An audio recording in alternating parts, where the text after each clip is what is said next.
Hey man, have you experienced that when you really want to date, it doesn't happen? But when you don't need it, it happens naturally. I used to push myself to date, and I was approaching girls left and right, and it was at least 20 girls every week. Now, did I go on dates? Yes, I did. But there is one way that you can do which makes it a lot more fun, and you also are doing much less. So a year and a half ago I was on an Eckhart Tolle retreat, and I know you're also into spirituality, so you know that this was an amazing experience. It was on day 3 out of 6, and it was after a lesson with Eckhart that I was going back home, and I was thinking about how I still haven't met a girl at the event.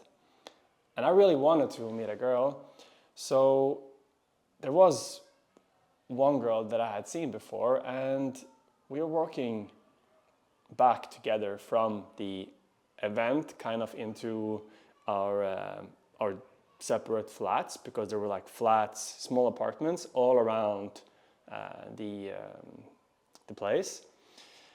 And as we're walking back, I am hitting on this girl, and I'm kind of flirting with her. But the problem is that it feels forced. It feels like I'm trying to make something happen instead of naturally letting it happen. So what actually starts to happen is we're walking home, and I kind of like tease her, kind of push her a little bit, and she doesn't like it.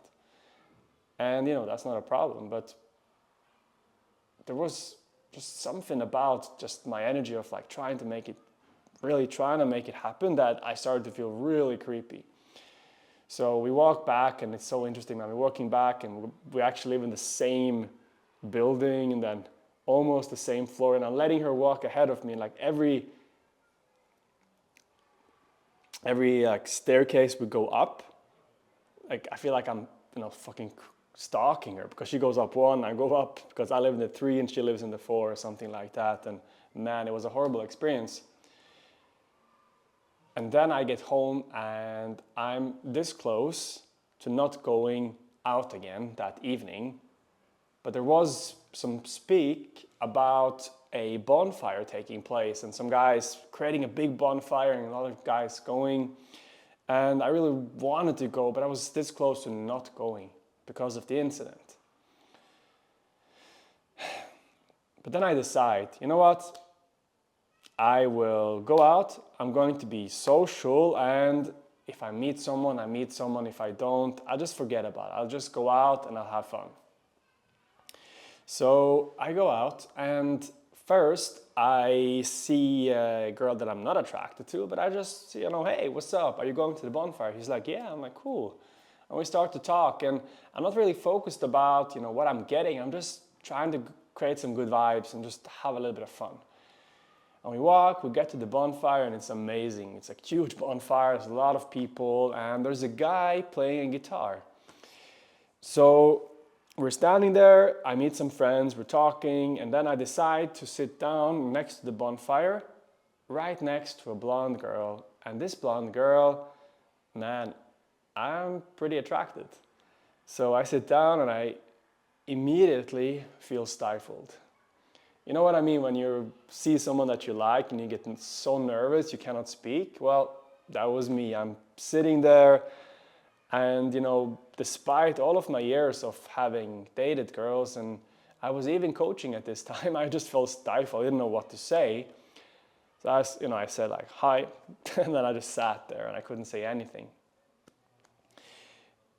The guy playing the guitar, he's quite good, but a part of me kind of wants him to fail, because here I am next to this girl, and this guy is not playing the guitar, he's singing. I'm like, man, I want him to fail. And I was just thinking so much about this, and suddenly I caught myself thinking again, realizing that, oh wow,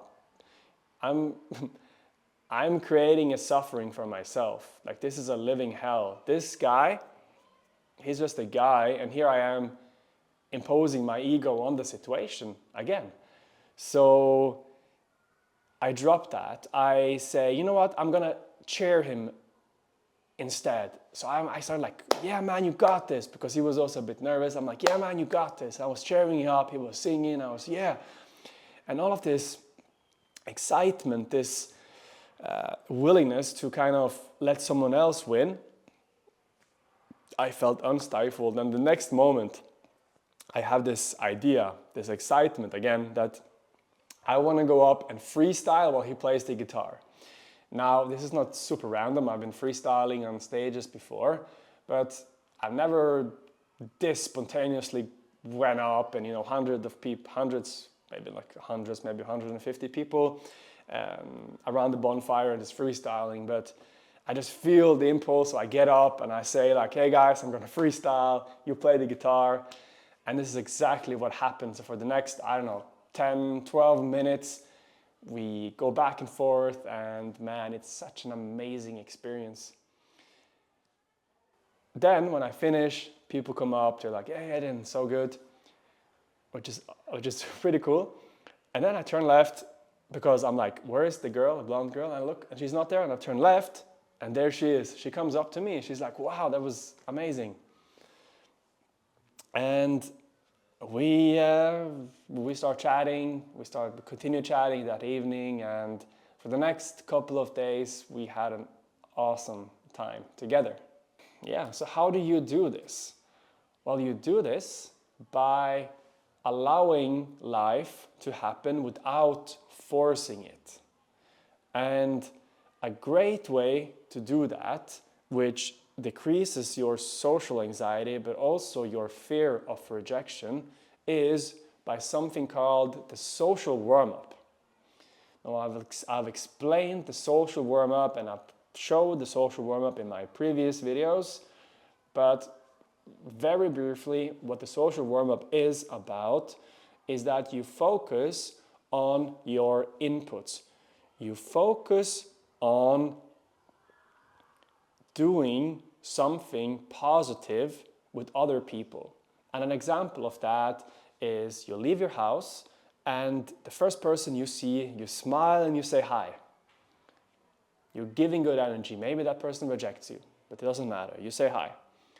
And then you see another person and you ask them like, hey, do you know where the supermarket is? Even if you know it, but you're kind of like, you know that, and you're not afraid of them knowing that you know where the supermarket is, because your intention is to spread good vibes, and your intention is to get into a social flow while having fun. So if you're like, hey, where's the store? And she might tell you, oh, it's just behind you. You're like, oh, wow, yeah, thank you.